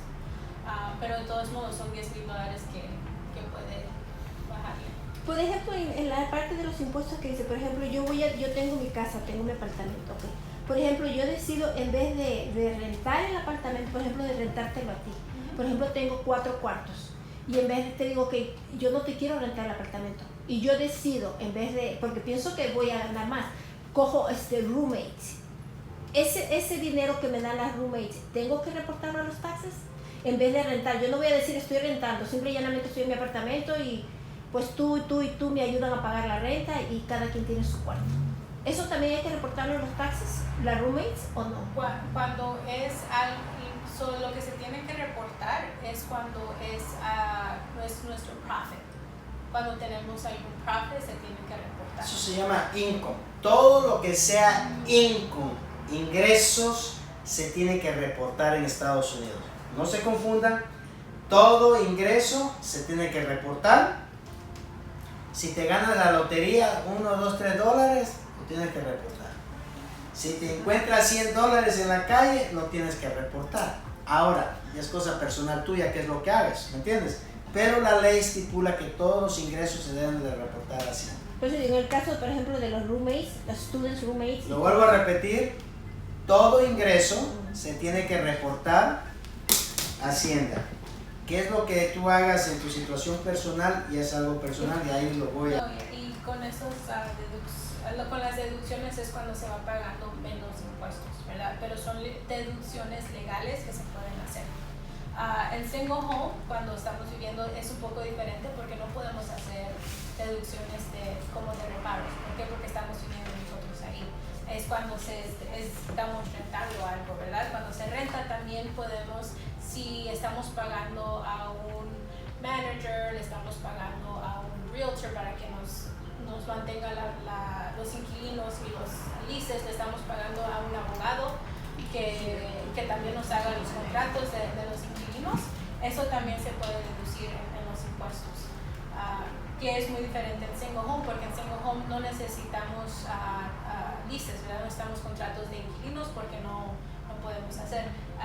El gobierno le gusta que haya trabajos, ¿verdad? Si hay trabajos es por eso que le están recompensando y hay beneficios de eso, porque le está dando trabajo a otras personas y les están pagando. Igual siempre se tiene que haber recibos o haber un contrato de cuánto es lo que está pagando para que todo eso sea, cuando se lo lleguen a pedir, ahí esté y nomás usted lo saca y se los enseña, no haya problemas, porque si no hay eso, entonces va a tener que pagar impuestos en lo que usted había dicho anteriormente que ya había sido deducible, lo va a tener que pagar, ¿verdad? Porque está mintiendo y no tiene esos documentos en orden. Y también una de las cosas que es algo que no sabemos mucho, si estamos viajando, ¿verdad? Si tenemos una propiedad en Colorado, ¿verdad? Puede ser un porcentaje de eso, puede ser también deducible. Si tenemos que rentar un carro, tenemos que ir, hay cosas que son deducibles. Siempre tienen que hablar con un tax consultant dependiendo de las leyes ese año, porque cada año se va cambiando la ley.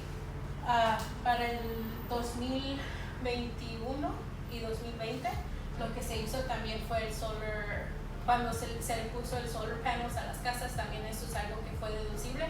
Ahorita ya están hablando de quitándolo, cada año se va cambiando las leyes, ¿verdad? Entonces es por eso importante lo que podemos decir hoy, para el próximo año no va a ser cierto, porque se van cambiando las leyes dependiendo de quién gobierna o de que sea más beneficiario para todos. Entonces todo eso se va cambiando. Y esos son los beneficios. Travel expenses, como lo hablamos, es más cuando rentamos propiedades, que es lo que estamos hablando al principio. Hay pros y cons, ¿verdad? Hay cosas bien y cosas mal de las dos, ¿verdad?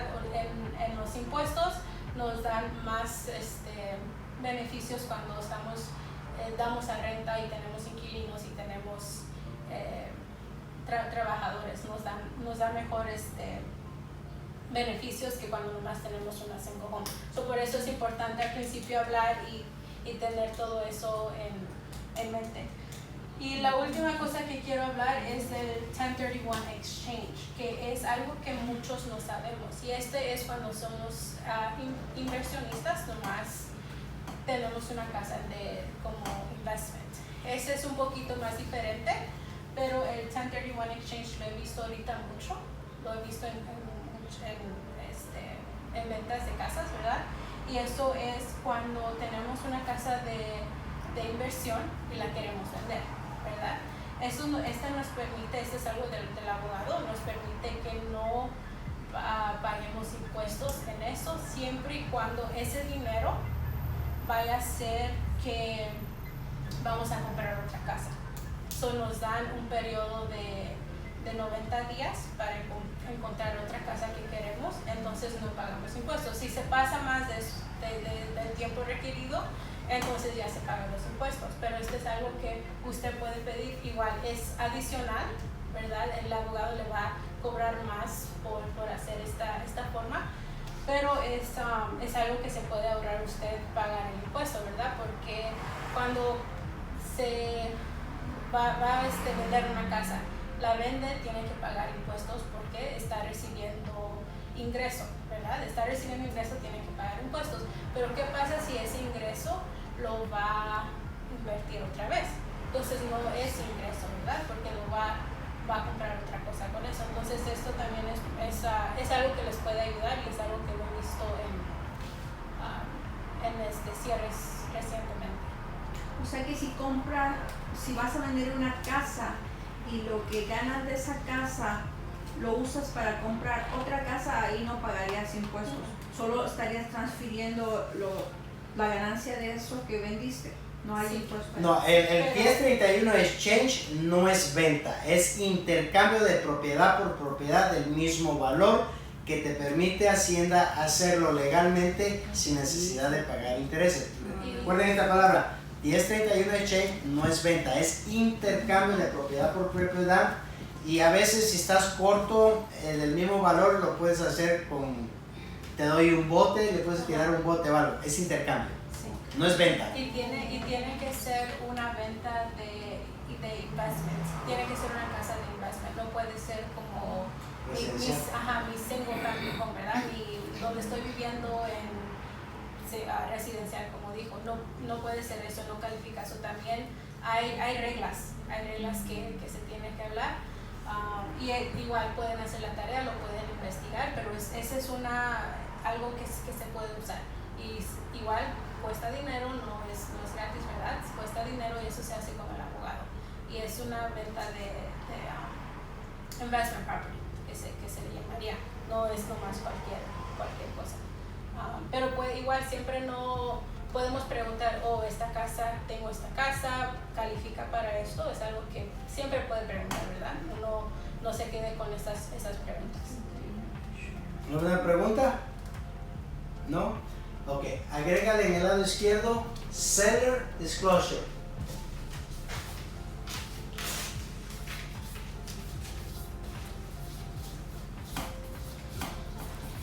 Lead paint disclosure. Cerradito porque necesito usar un poco ahorita eso.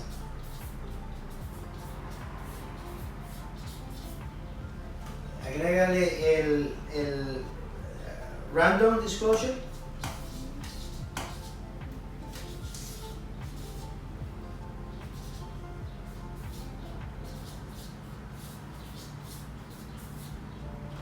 El banco, el que te manda el inspector del banco, ¿cómo se llama? Appraisal. El appraisal, bank appraisal.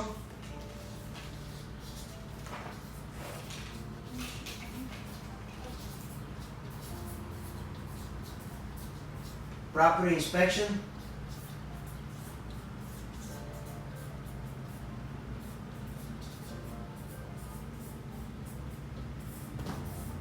Warranty insurance.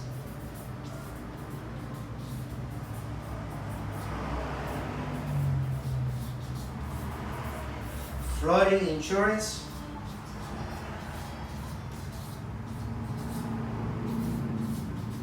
And property insurance.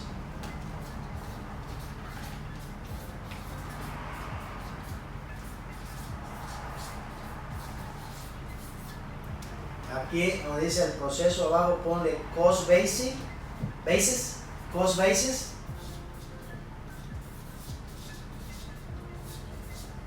Ponle improvements.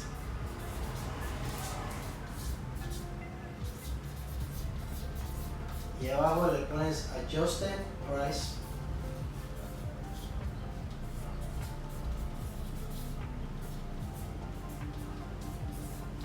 Ok. Voy a ayudarla aquí en esto. ¿Ya acabaste? Ok, un aplauso para él. Espérame ahí, quédate ahí conmigo. Préstame tu pluma. Ok.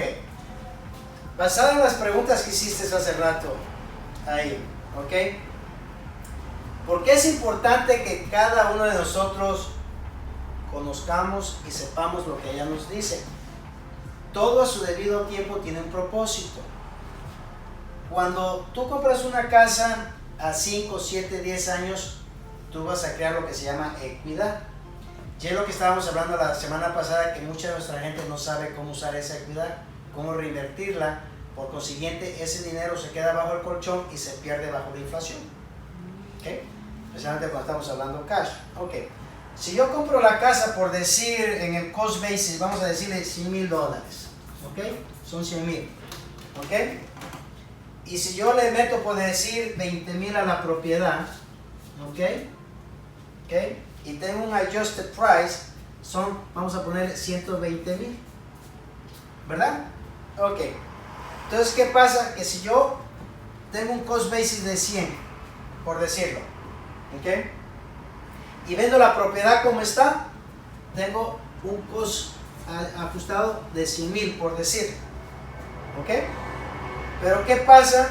Que esta posiblemente me permita venderla por 200,000 la propiedad, ¿ok? Y en esta que no le metí ninguna de arreglos a la casa, posiblemente me permita venderla por 160,000. Ahora yo les hago una pregunta, ¿cuál me conviene? ¿Donde hice arreglos a la propiedad o a donde no hice arreglos a la propiedad? ¿Cómo me conviene vender la casa? Como vendedor de dueño de casa. Hacerle arreglo vas a ganar 80 y en el otro 60, ¿no? Exactamente. ¿Y qué pasa con los $20,000 que gasté aquí? Me permite el gobierno deducirlo.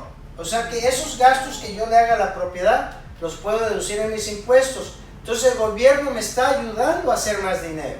Sí, voy a gastar, pero a plazo largo voy a ganar más dinero.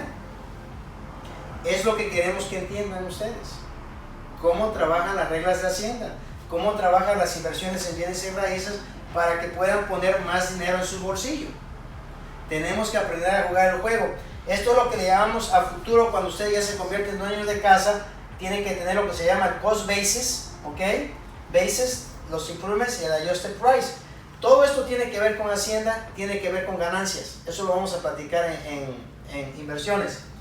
El seller disclosure, cuando tú estabas haciendo las preguntas, el seller disclosure, como dueño de casa, yo tengo que dejarte saber, como en 20 y tantas preguntas que me hacen,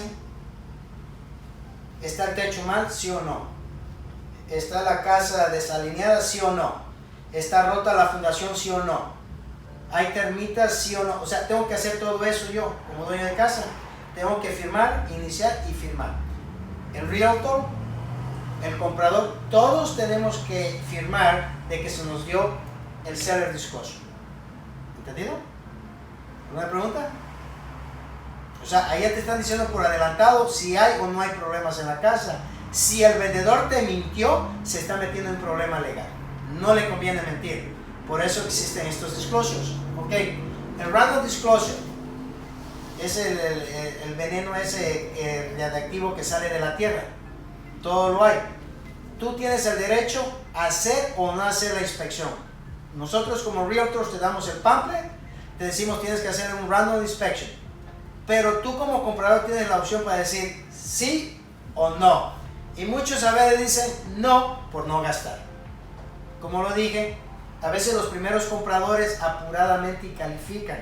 Entonces a veces tenemos que hacer lo que se llama financiamiento creativo para ayudarlos. ¿Okay? Pero esta es una opción del comprador. Después tenemos lo que se llama lead paint disclosure. ¿Qué pasa? Que los niños menores de 14 años tienen el problema del plomo. Se meten a una propiedad los niños, los padres de familia no sabían, se abrían las ventanas, se descarapelaba la pintura, llegaban los niños, se lo metían a la boca y ven, viene lo que se llama el retraso mental. Les afecta. El plomo afecta a los niños de 14 años para abajo. Entonces el gobierno federal implementó que debe de haber un disclosure que le deje saber al comprador de la casa. ¿Okay? Ese es mandatorio. Ese no es sí o no, es mandatorio y lo tienen que firmar todos. ¿Ok? El appraisal del banco. ¿Por qué es importante el appraisal para el prestamista? El que te va a dar el dinero tiene que asegurarse de que la propiedad vale lo que tú estás comprando. Si la propiedad viene, si tú la compraste por decir en 200,000 y el valuador regresa y dice la propiedad vale 180,000, el vendedor de la casa tiene que ajustar el precio, si quiere. Y si no quiere, pero tú quieres la propiedad, entonces tú tienes que meter los otros $20,000 en cash para hacer los 200,000. Pero ya es una decisión personal de comprar. ¿Okay? Ahora, yo te voy a hacer una pregunta, y les voy a hacer una pregunta a todos. ¿Tú le agregarías $20,000 de tu dinero a los 180 para comprarla en 200,000? Me tiene que gustar demasiado y saber que a futuro la voy a... Pero si el banco te está diciendo que la propiedad vale 180,000, ¿por qué le vas a meter 20,000 de tu bolsillo? Estamos hablando de inversiones y finanzas aquí. Bueno, yo te digo, solamente que esté muy enamorada de la casa, de otra forma no. Ese es el problema que tenemos los hispanos. Nos enamoramos. Que estamos tan enamorados a veces cierta cosa que nos vale un pomino pagar por demás, y es lo que queremos que entiendan, que no gasten dinero de más, no se dejen influir por lo emocional, usen las formas que se les explica de finanzas. Es el problema que tenemos los hispanos que nos afecta, que siempre reaccionamos a lo emocional. Enamorado siempre. Enamorados, exactamente, por eso terminamos en la luna de queso. Y te vas a proteger tú personalmente. Ahora, si ya la casa la pagué, ya es mía, no le debo al banco, puedo hacer lo que se me dé mi regalada gana con ella. Pero si no compro la aseguranza, porque ya es mi propiedad, y la propiedad se llega a quemar, llega a pasar algo, ¿quién tiene que pagar? Tú. Entonces ahí es donde viene el problema financiero. Esos son los variables que vamos a hablar a futuro. Los variables de la vida. Cuando ganas un cheque y tú dices, ya estoy ahorrando $1,000, $2,000, y de repente, ¡pum!, se te descompone el carro. Y vas al mecánico y dice el mecánico, tienes que pagar $1,000. Esos son los variables de la vida negativos, ya son $1,000. Entonces, no, pues ya arreglé mi carro. Y ¡pum!, otra vez, ahora es el aire acondicionado. No, pues otros 500. Entonces, esos $2,000 ya volaron. Entonces, tenemos que cuidarnos de esos variables de la vida. Nos pasa médicamente, nos pasa en la propiedad, nos pasa en los carros, nos pasa con nuestros hijos. Incluso nosotros, a veces, como padres, estamos hablando de nuestros nietos. De repente viene un hijo y dice, hey, papá, mamá, tengo un problema. Es lo que me ayudas. ¿Te vas a decir no a tu hijo? Papá afuera. ¿Y crees que va a regresar ese dinero? No, nunca regresa. Cuando le presten a alguien, olvídense de volverlo a ver, créanme, les va a fallar. Entonces, ya entendimos todo esto para los primeros compradores, la protección que hay y lo que el dueño tiene que hacer también. Él te tiene que dar garantía que está todo bien. ¿Entendieron todo lo que les explicó Berenice de cómo comprar? Hay una cosa que la semana pasada no cubrieron ustedes, y eso es lo que se llama, eso es lo que se llama reverse mortgage.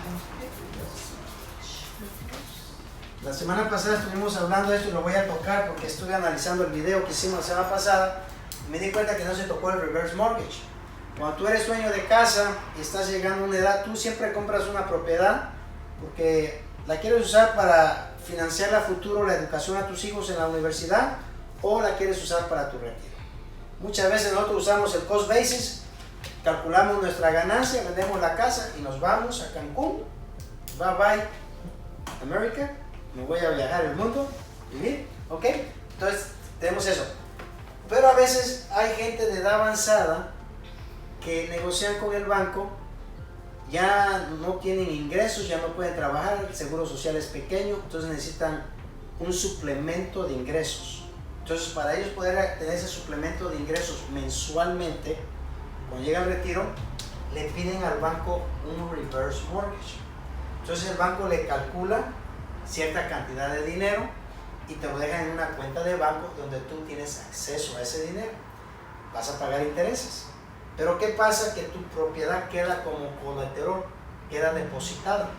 Entonces, si por decir tu casa valía $100,000, vamos a ponerle, y el banco te dio $80,000, ¿ok? Tú, acuérdense que todas las propiedades por lo general te dan el 80% de cuidado. El 20% siempre se queda de depósito, ¿ok? Es un buen regreso. Si tú llegas a fallar, el que yo me gane el 20% de tu dinero es buena inversión para mí. como banquero. Entonces, ¿qué pasa? Si tú dices, me retiro a los 65 y Dios te bendice y le pegas a los 95, 70, 80, son 30 años. 30 años. ¿Ok? Que vas a vivir en esa propiedad. Ya tu casa después de 30 años no vale 100,000, ya vale 300,000. Se ganó $200,000 el banco. Tú no tienes derecho a esa equidad. Tú no conviene eso. ¿No? Y hay cierto tiempo y todo. Y estos son contratos de por vida. Cuando te metas a un reverse mortgage, no lo vayas a hacer por 5 o 10 años. Hazlo de por vida. Es a lifetime, se le llama. O sea que si te mueres, el banco automáticamente se queda con la casa. Exactamente, Sí, porque porque ya, el no momento que dinero. tú haces el reverse mortgage, tú estás negociando con el banco. Pero el banco no tienes que hacer ningún pago. el banco te está dando el dinero. Te lo puede dar a ciertos años. En esos ciertos años tú no tienes que pagar nada. Estás usando tu equidad de tu casa, pero estás pagando intereses en tu equidad. ¿Me conviene pagar intereses en mi dinero ganado? No, prefiero prestar y que me paguen intereses, ¿verdad? O sea que Bueno, el banco es tan astuto que básicamente la está persona- usando tu equidad para hacer dinero. La persona puede seguir viviendo ahí entonces. Tú quieres, puedes vivir ahí, Pero nada más exactamente. los- Pero por eso te estoy diciendo, piden un life stay. Life stay quiere decir que te quedas ahí de por vida, negocia eso. El banco va a querer negociar contigo y sacarte... O sea, por el banco, por ejemplo, el valor, la casa es 100,000. El banco me da 80,000.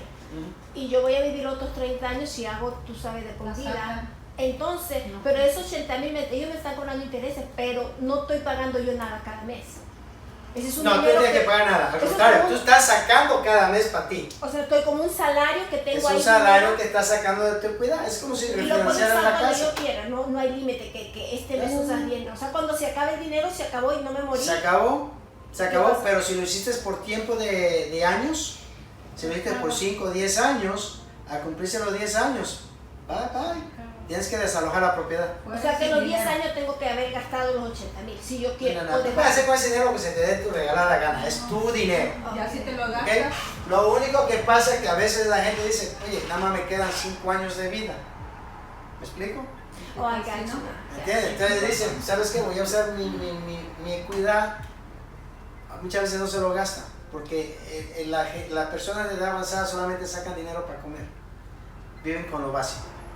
¿Ok? He sabido de gente que incluso salió en los periódicos que comían latas de comida de gatos. Elders. Ustedes no se imaginan la cantidad de gente que hay viviendo en esas casas así, lo que ellos tienen que vivir. ¿Por qué? Porque ahora tienen que pagar ¿cómo se llama la aseguranza esa de retiro? La de los ancianitos. Medicaid. El Medicaid, es el Medicaid A y B, ¿me entiendes? Porque mucha gente dice, no, pues me retiro, el Seguro Social va a pagar mi Medicare. No, ten cuidado, porque cuando eres dueño de casa y tienes propiedades, todo eso, tienes que gastar primero lo tuyo financieramente antes de que el Medicare entre, por si no lo saben. Por eso mucha gente se prepara con aseguranzas económicamente y todo eso. ¿Ok? ¿Alguna pregunta? Digamos, ¿cómo ve usted? Digamos, yo ya tengo una propiedad y le saco el equity y lo invierto.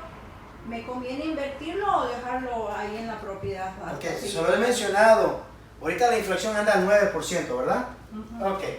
Si yo tengo $1, ¿ok?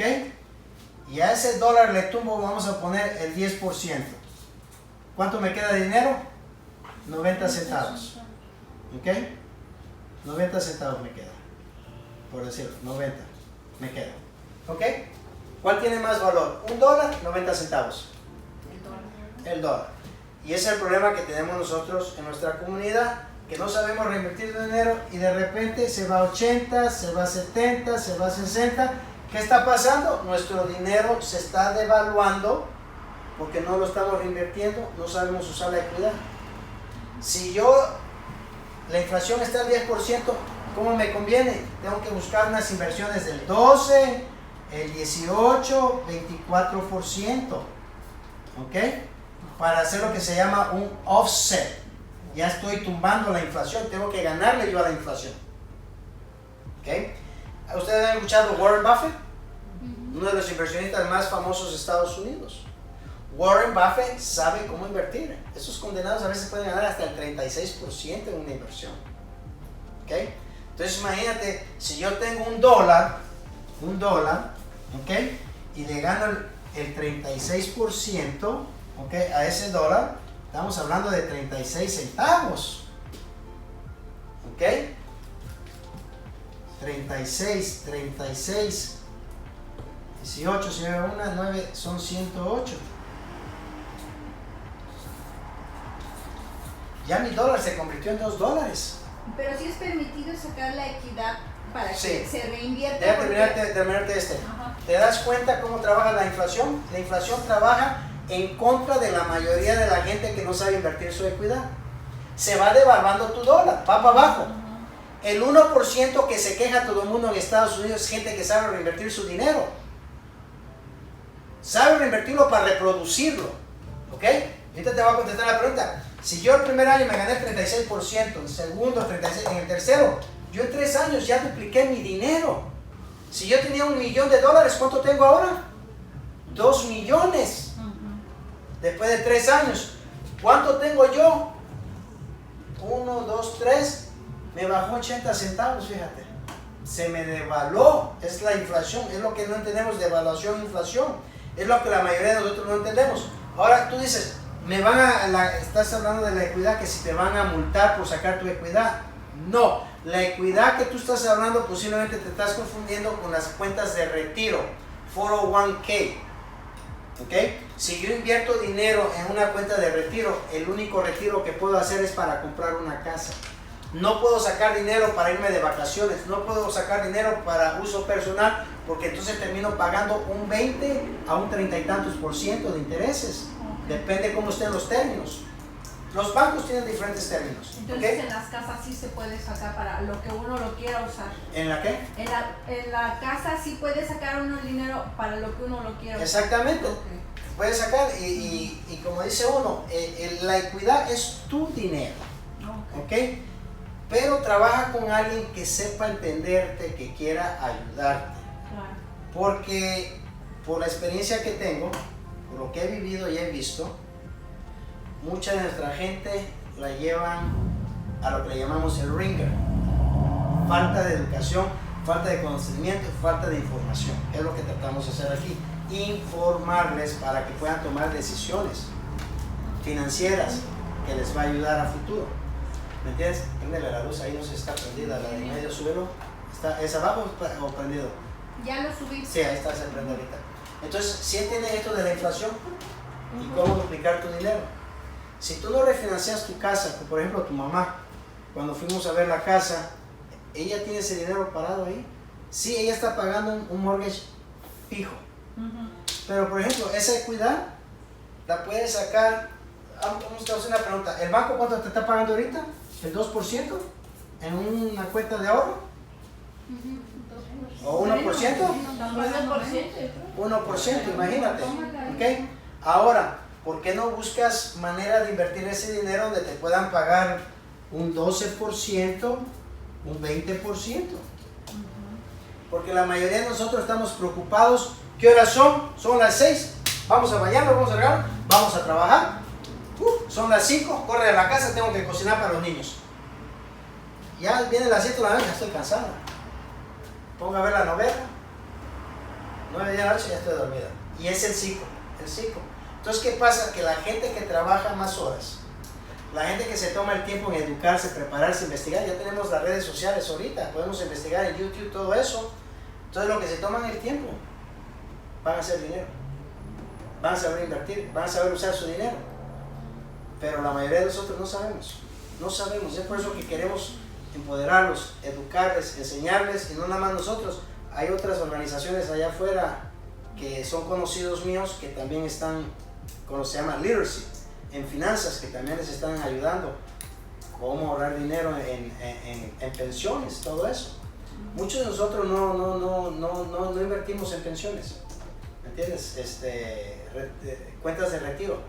Y en el caso de, por ejemplo, si quieres comprar una casa y no tienes suficiente dinero para comprarla, lo que tú tienes invertido en acciones o en lo que hayas invertido tu dinero, ¿te puede ayudar a comprar la casa? Claro, claro, te estoy diciendo que las reglas del Internal Revenue en las cuentas de retiro te permite sacar ese dinero. ¿Ok?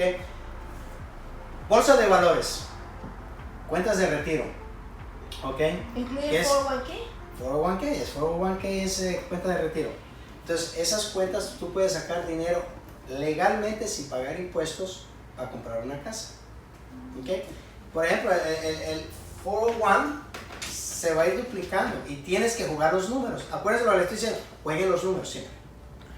Jueguen los números, cuál es el que te va a dar mejor beneficio antes de tomar la decisión. Si voy a sacar dinero de mi cuenta de retiro para comprar una casa, ¿qué porcentaje me voy a llevar? Y si le puedo sacar la compra a la casa con el 0% de enganche y dejar mi cuenta de retiro en paz y usar el dinero de otro para hacer dinero.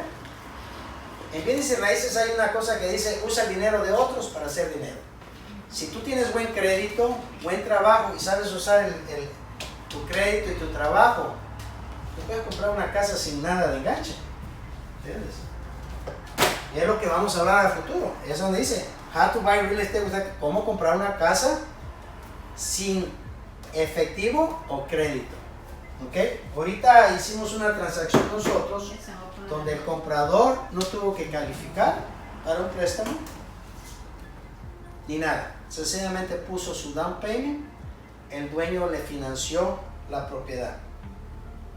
¿Todavía están dando ese, creo que eran 7,500 para ayudarte a comprar casa o ya no tienen ese programa? Esos vienen los programas que le llaman community programs, ¿ok? Y a veces la ciudad de Chicago tiene para los policías, tiene para los maestros, eso que me estás hablando. Hay para todos, ¿me entiendes? Y es para empujar a la clase que a veces no calificamos, puedan calificar, ¿me entiendes? Para una casa. Hay ayuda del gobierno.